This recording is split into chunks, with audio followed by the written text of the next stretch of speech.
Pookot veterinary കോളേജിൽ സിദ്ധാർത്ഥിൻ്റെ മരണം നടന്ന സമയവും പോസ്റ്റ്മോർട്ടത്തിലെ ചില വിവരങ്ങൾ നോക്കുമ്പോൾ അതൊരു ആത്മഹത്യയല്ല എന്ന് നമുക്ക് മനസ്സിലാവും. ഡോക്ടറുടെ ഒപ്പീനിയൻ പോസ്റ്റ്മോർട്ടത്തിനകത്ത് ഹാങ്ങിങ്, തൂങ്ങി ഉള്ള മരണം എന്ന് തന്നെ പറഞ്ഞിട്ടുണ്ട്.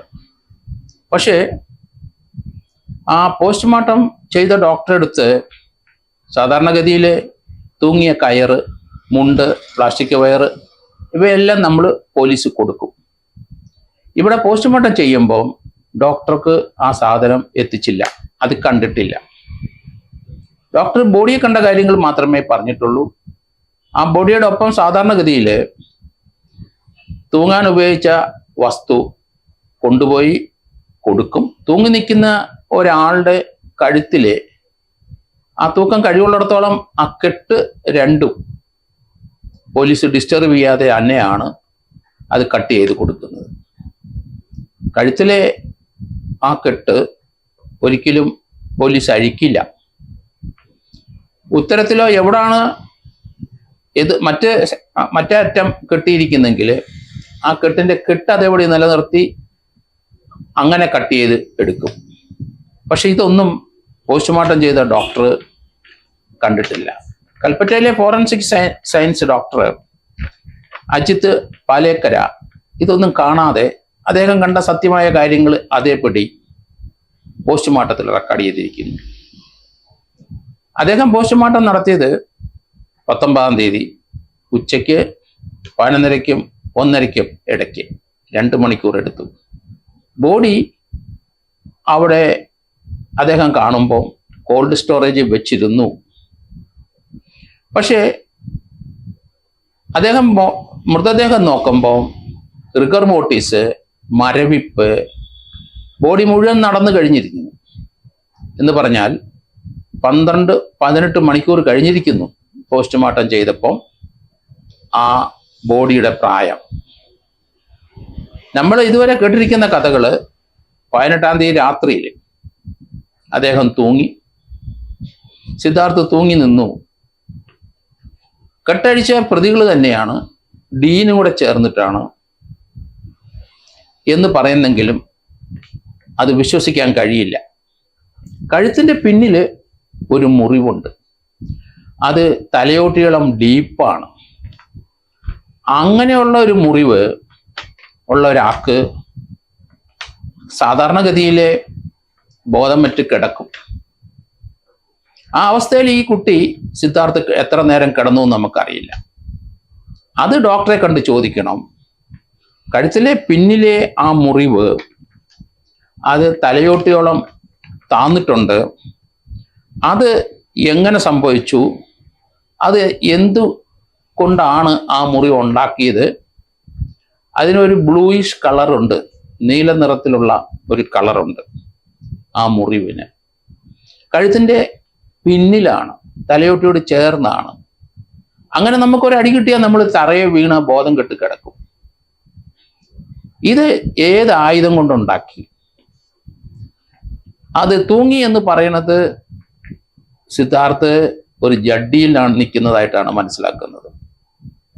അദ്ദേഹത്തിനെ ആ 130 പേരുടെ മുമ്പിൽ വിചാരണ ചെയ്യുമ്പോഴും അൺഡ്രസ് ചെയ്തിരുന്നു, ജഡ്ഡിയിലായിരുന്നു.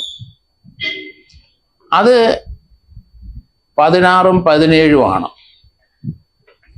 18-ാം തീയതി തലയിലേറ്റ, പിന്നിലേറ്റ ആ മുറിവ് കൊണ്ട് ബോധം കെട്ട് കിടന്ന സിദ്ധാർത്ഥിനെ തൂക്കിയതാകാനാണ് 90% സാധ്യത.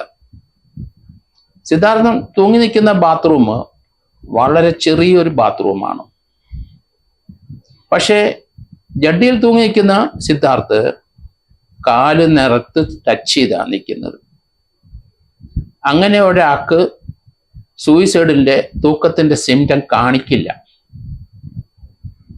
പക്ഷേ അബോധാവസ്ഥയിൽ കിടക്കുന്ന ഒരാളെ, ജഡ്ഡിയിലൊരാളെ കെട്ടിത്തൂക്കിയാൽ അത് തീർച്ചയായിട്ടും ആത്മഹത്യയുടെ സിംറ്റം കാണിക്കും.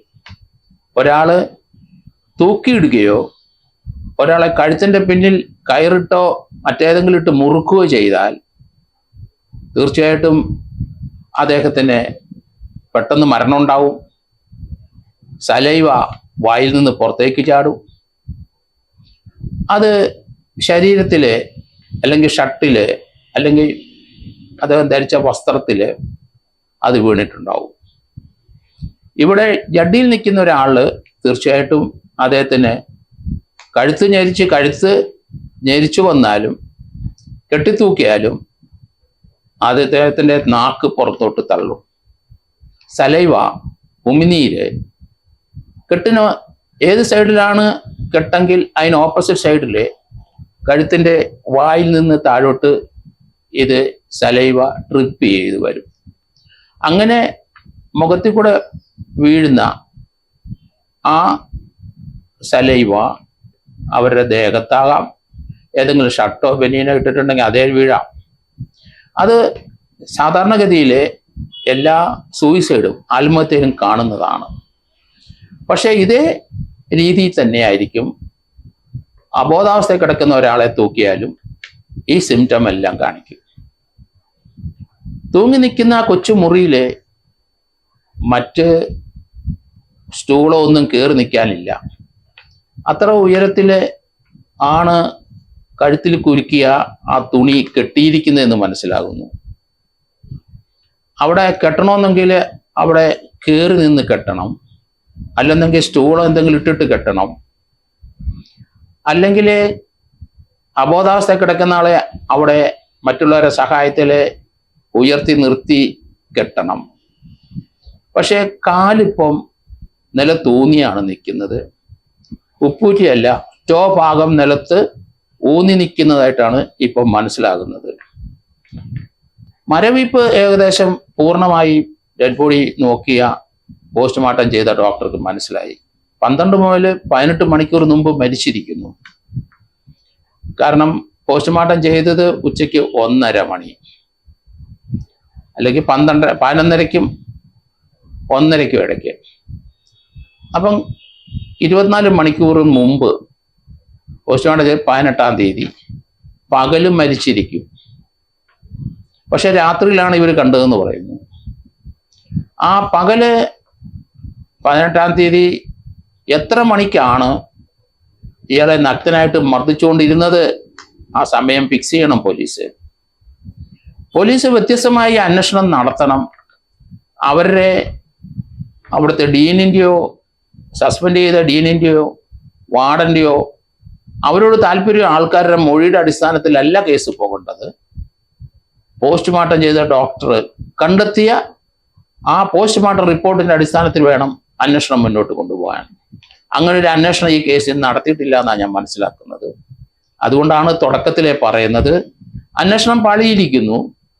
അത് കൃത്യമായി വെറ്ററനായ ഒരു DYSP ക്രൈം ബ്രാഞ്ചിലെ ഉള്ള ആളെ കൊണ്ട് അന്വേഷിപ്പിക്കണം. ഇതുവരെയുള്ള മൊഴികളോ ഇതുവരെയുള്ള സാഹചര്യ തെളിവുകളോ ഒന്നും അല്ല അവിടെ നമുക്ക് ആവശ്യം. പോസ്റ്റ്മോർട്ടത്തിൽ കാണുന്ന വിവരം ഡോക്ടറെ പോയി ക്വസ്റ്റ്യൻ ചെയ്തിട്ട് ആ ഡോക്ടർ പറയുന്ന ഒപ്പീനിയൻ, ഓരോ മുറിവുകളും, അതേസമയം റിഗോർ മോർട്ടിസ് വന്നിട്ടുണ്ട്.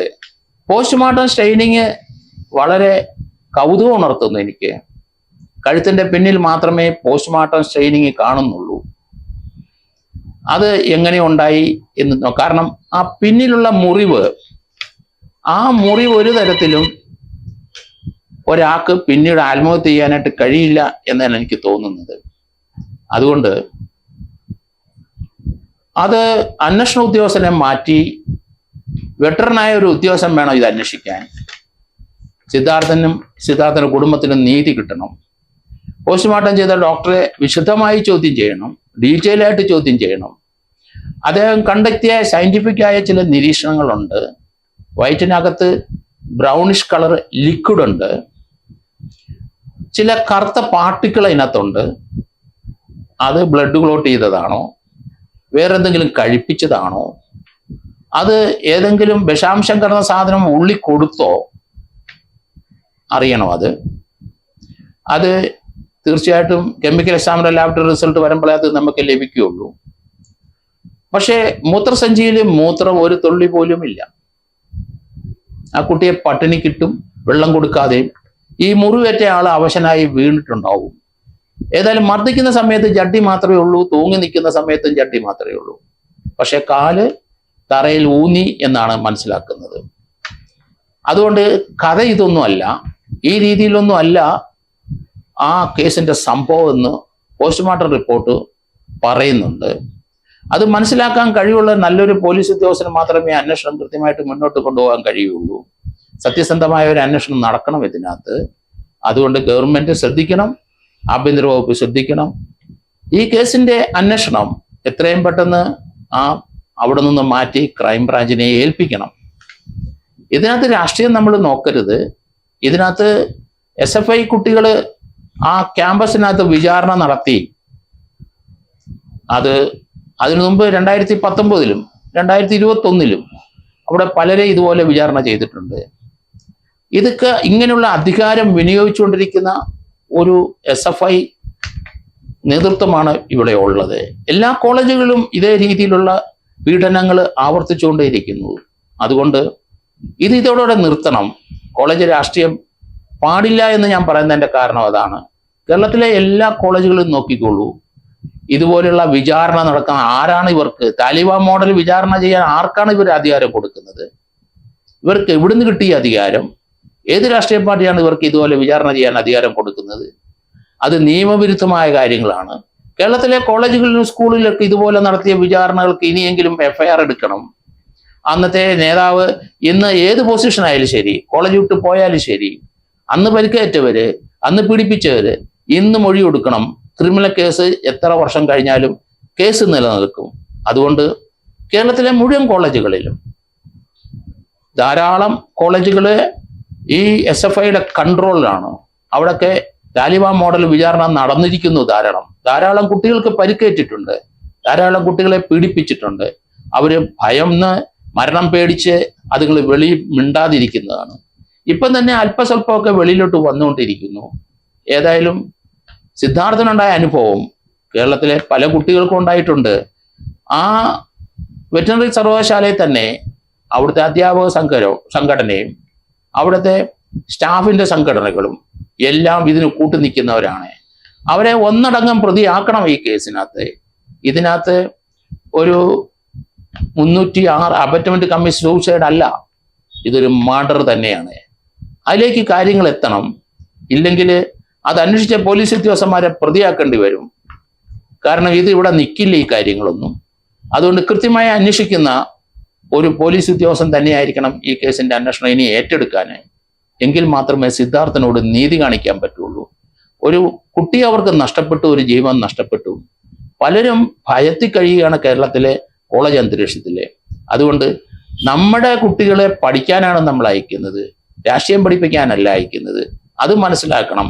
ക്യാമ്പസ് രാഷ്ട്രീയം എന്ന് പറഞ്ഞാൽ രാഷ്ട്രീയക്കാരുടെ പിൻതലമുറയെ വാർത്തെടുക്കാൻ വേണ്ടി ഒരു ഏരിയയായി മാറിക്കഴിഞ്ഞു. അതിനല്ല കുട്ടികളെ നമ്മൾ അയക്കുന്നത്. അതുകൊണ്ട് ആൾക്കാർ വ്യത്യസ്തമായി ചിന്തിച്ച് തുടങ്ങിയിരിക്കുന്നു. കോളേജ് രാഷ്ട്രീയം നമുക്ക് നിരോധിക്കണം. അതോടൊപ്പം തന്നെ കുട്ടികളെ പഠിക്കാനായിട്ട് അയക്കുന്നത്. അവിടെയുള്ള സാറുമാർ ഇതേ രീതിയിൽ കുട്ടികൾക്ക് വളം വെച്ച് പോകുന്ന സാറുമാരും ഉണ്ട്. ഈ വെറ്ററിനറി കോളേജിലെ ചിയേഴ്സ് പാർട്ടി ഉണ്ടായിരുന്നു, അതിനകത്ത് അവിടുത്തെ ഡീൻ ഉൾപ്പെടെയുള്ളവർ പങ്കെടുത്തിരുന്നു എന്നാണ് മനസ്സിലാക്കുന്നത്. ഡ്രഗ്സ് യഥേഷ്ടം എല്ലാ കോളേജുകളിലും എത്തിക്കഴിഞ്ഞു. ഇതുപോലെയുള്ള സംഭവങ്ങൾ ധാരാളം ഇനിയും ഉണ്ടാവും. അതുകൊണ്ട് അടിയന്തരമായിട്ട് ഗവൺമെന്റ് DGP ഇത് ശ്രദ്ധിച്ചിട്ട് ഇതിന് കൃത്യമായ ഒരു അന്വേഷണം നടത്തി ഈ കേസിനകത്ത് പങ്കെടുത്ത എത്ര പേരുണ്ടെങ്കിലും ശരി അവരെ പ്രതിസ്ഥാനത്താക്കണം. അവർക്ക് ജാമ്യം കൊടുക്കാൻ പാടില്ല. 90 ദിവസത്തിനകം അന്വേഷണം പൂർത്തിയാക്കി ഇവരുടെ പേരിൽ ജാമ്യം കൊടുക്കണം. ഇവരൊന്നും സമൂഹത്തിൽ ജീവിക്കാൻ അർഹതപ്പെട്ടവരല്ല. അവര് താലിബാൻ മോഡല് ആ രീതിയിലുള്ള പീഡനം കൊടുക്കാനായിട്ട് റെഡിയായിട്ട് നടക്കുന്നവരാണ്. അവർക്ക് ആർക്കും വിദ്യാഭ്യാസം അല്ല ആവശ്യം. അവർക്ക് പാർട്ടിയുടെ തലപ്പത്തെത്താനുള്ള വ്യഗ്രതയാണ്. അതുകൊണ്ട് മാറി ചിന്തിക്കേണ്ട സമയം കഴിഞ്ഞിരിക്കുന്നു. നമുക്ക് എല്ലാ കോളേജുകളിലും ഇതുപോലെ സ്കൂളിലും പോളിടെക്നിക് കോളേജിലും ഉണ്ട് ഇതുപോലെയുള്ള അവസ്ഥ കേരളത്തിൽ നിലനിൽക്കുന്നു. അത് പരിച്ഛേദം മാറ്റി എടുക്കണം അടിയന്തരമായി എന്നാണ് എൻ്റെ അഭ്യർത്ഥന.